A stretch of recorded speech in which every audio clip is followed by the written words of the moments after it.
د افغانستان ولسمشر او کابل ته راتګ په اړه یې د انس حقانی تازه څرګندونې.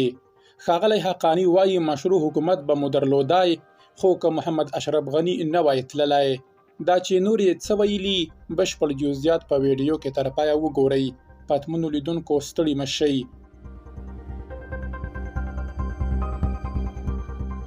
که څه هم پر اشرف غني یو شمېر کسان نیوکې کوي چې ولې له هېواده لاړ، خو د غني نږدې کسان وایي که هغه نه وای تللی نو یا به وژل کېده او یا به یې واک د امریکا په منځګړیتوب جهادي څېرو او طالبانو ته سپاره، کوم چې غني ته د منل نه و. اوس تازه خبر دا دی چې حقانی وایي د کابل لپاره فکر دا و چې د حکومت مشروعیت پاتې شي، خو خبر راغی چې ډاکټر غني لاړ. په دوحه کې د طالبانو د مرکچي پلاوي غړي انس حقانی ویلي 4 کاله مخکې په همدې شپو ورځو کې دوی دا درک کړې وه چې امریکا به خامخا وځي او ورسره د کابل لپاره فکر دا و چې د تفاهم له لارې کابل ته ننوځي تر څو د حکومت مشروعیت پاتې شي. خو په وروستیو دقیقو کې خبر ورسید چې ډاکټر غني لاړ. د انس حقانی په وینا طالب مشران پر دې پوهېدل چې نظام لاسته ورځي او ټوله هڅه یې دا وه چې کابل ته د هغه وخت له حکومت سره د تفاهم له لارې ننوځي چې له نړۍ سره اړیکې په نورمال حالت کې پاتې شي. خو په وروستیو شیبو کې چې پر ځینو نورو احتمالي چارو هم کار روان و، خبر ورسید چې ډاکټر غني لاړ، نو په کابل کې د قدرت د تشې د رامنځته کېدو او د حالاتو د تقاضا له مخې کابل ته ننوتل.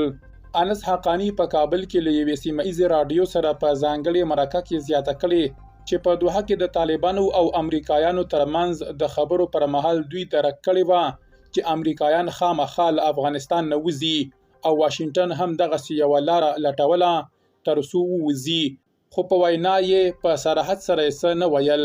په دوحه کې د طالبانو او امریکایانو ترمنځ د خبرو پر مهال د اشرف غني په مشرۍ جمهوري نظام تل ویل چې له خبرو لرې ساتل شوي او داسې انګیرله چې امریکایان به له افغانستان نه ونه وځي.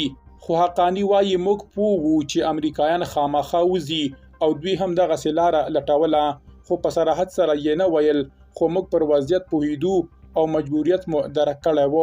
انس حقانی په دوحه کې د مذاکراتو په تړاو وایي په دوحه کې د طالبانو د مذاکراتي ټیم ټوله هڅه دا وه چې د نړیوالو په مخ کې له امریکا سره هوکړه لاسلیک کړي او په وینا یې دا په حقیقت کې د امریکا د ماتې لاسلیک و، خو لویدیځوالو د سولې د راتلو نوم ورکړی و. د نوموړي په وینا په دوحه کې د بین الافغاني خبرو په رابرسره کېدو سره د طالبانو په مرکچي پلاوي کې یو ډول مایوسي خپره شوه او زیاتوي چې له کابله ورغلي ټیم غوښتل چې وخت ضایع کړي تر څو په امریکا کې د ټرمپ پر ځای بایډن سپینې ماڼۍ ته لاره ومومي او له هغې وروسته یاده هوکړه لغوه کړي.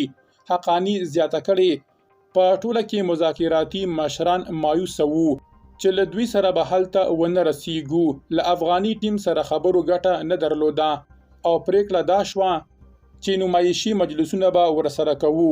نوموړي دغه څرګندونې د طالبانو د واکمنۍ د 4 کال په درشل کې کړي دي. درنو لیدونکو له ملتیا مو مننه.